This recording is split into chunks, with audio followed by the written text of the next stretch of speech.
Okay, today we're going to cover a very interesting topic. It's called the Castle Doctrine. I definitely mentioned it a couple of times here, there, and wherever the frig, but we're going to go into details about my state today. Now, the Castle Doctrine is a law that absolves you of wrongdoing if you defend yourself on your own property from a criminal attack. Your property could be defined as your home, your store, your office, your property, your farm, your property. You have a right to defend yourself on your property, and you are not required to retreat. You could retreat if you want to, and some experts might say that in this situation you should retreat. But you are not required to, and the law cannot punish you. If you are on your own property and a criminal attacks you unprovoked, you always have to have that unprovoked thing. It doesn't work if you invite the guy on your property. It doesn't work if you get drunk and have an argument and that argument leads to a fight. You're on your property, a criminal attacks you, you defend yourself, you are not required to retreat, and they cannot punish you. Now, not every state has a Castle Doctrine, and you'd be surprised which ones don't. Okay, this is called prosecutorial discretion. Prosecutorial discretion means a prosecutor gets a report on his desk, and the report tells him what happened in a certain situation, and the prosecutor decides to press charges, or the prosecutor decides not to press charges. If it's domestic violence, child abuse, terrorism, he has to go forward with it. Okay? If it's some petty bullshit, he can ask the victim, do you want to press charges? Nah. Okay, forget about it. I'm going to forget about it too. But the prosecutor has a right to press charges or not. Now, if you're on your own property and you refuse to retreat and you stood your ground and fought, if your state does not have a Castle Doctrine, the prosecutor can legally charge you with the crime. You failed to retreat, and as a result of failing to retreat, you ended up killing a criminal. The prosecutor can charge you with some kind of crime. However, if there is a Castle Doctrine in place, it doesn't matter if that prosecutor is against the Second Amendment. It doesn't matter if that prosecutor is against self-defense law. It doesn't matter if that prosecutor is against the Constitution. If you have a Castle Doctrine, he cannot legally press charges against you, so long as you're on your own property, unprovoked criminal attack, and the violence was not excessive for the situation. We're going to get into that. There's also judicial discretion. The judge gets the case presented to him in court, and the judge has the right to say, listen, this state has a duty to retreat. There's no Castle Doctrine. But the person was on their property, they were attacked by a criminal, and I don't feel like punishing them. And right then and there, the judge can dismiss the case forever. But if there is no Castle Doctrine, and the judge is anti-gun, anti-self-defense, anti-this, anti-that, he can legally allow the prosecutor to try you. And now you got to go to trial, you got to get a defense attorney, you got to have the jury, you got to have all that garbage nonsense. Now, the Castle Doctrine allows you to protect yourself in your home, but the violence has to be fitting of the incident. So let's assume this. This door behind me does not always close all the way. It doesn't. I have to forcibly shut it sometimes. Now, let's assume I come home, the door closes, but it's cracked open a little bit. I run into the bathroom to go to because I have to pee real bad. When I come out of the bathroom, a woman is in my home looking for things to steal without my permission. Now, if I strap her to this chair, take a needle, and start poking her, that's torture. Okay, but she's in my home without my permission. She's trying to steal from me. She's trying to commit a crime against me in my home. I am not required to retreat, even though I could. I can legally advance on her. I can legally use modest force to detain her. Okay? If she's got a machete and I pull a gun on her, that's fine.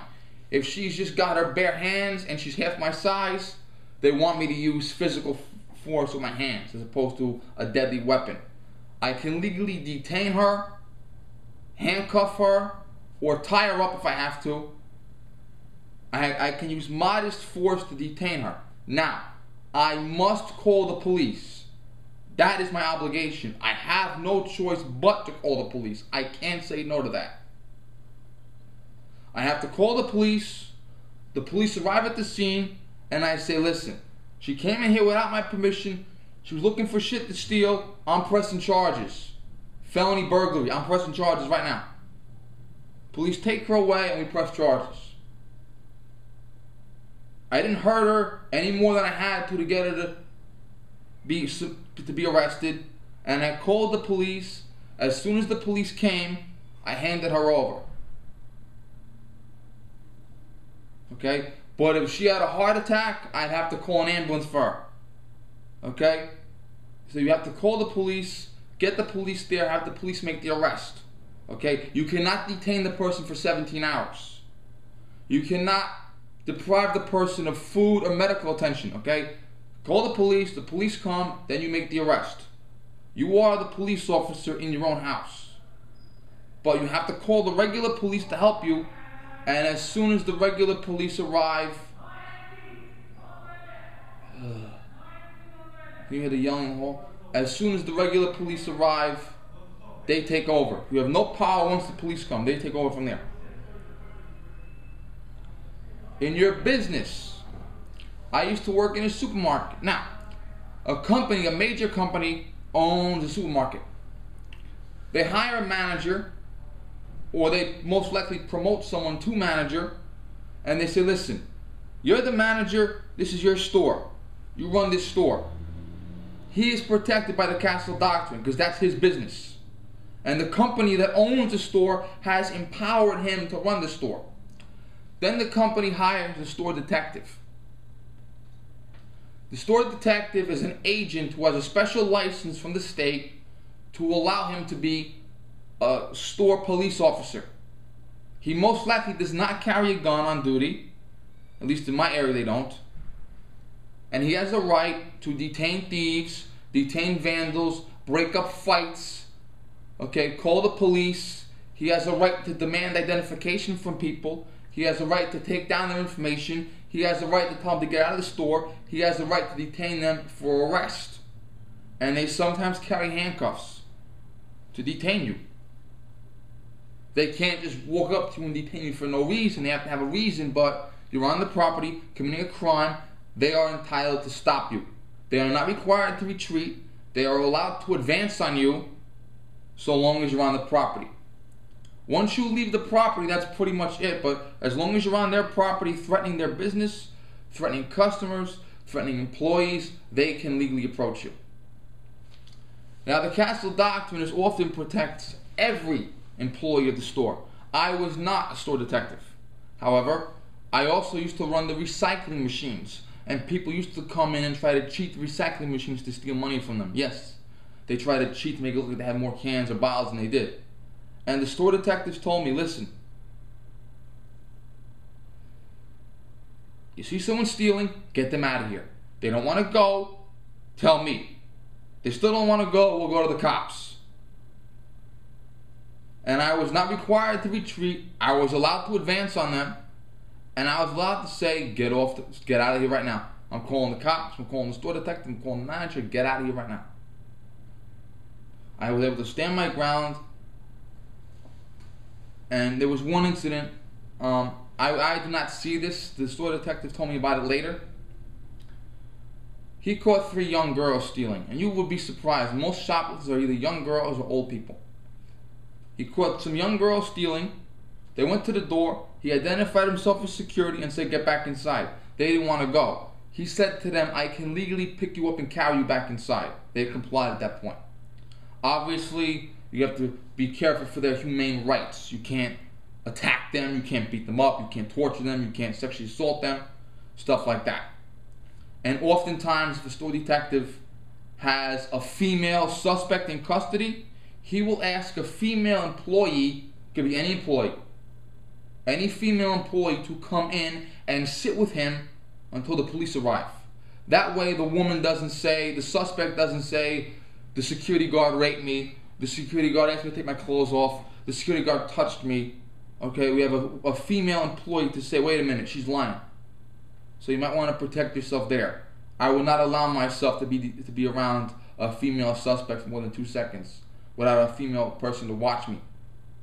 Same thing went for the store security. There was one incident, and I'm going to give a real good incident. We had a supervising cashier. Let me check my time 1 second. I think I'm under, but I want to just check to make sure. Oh, okay. I want to sum this up. There was a supervising detective. You know, I'm going to stop now. I'm going to go again. I don't want to go over.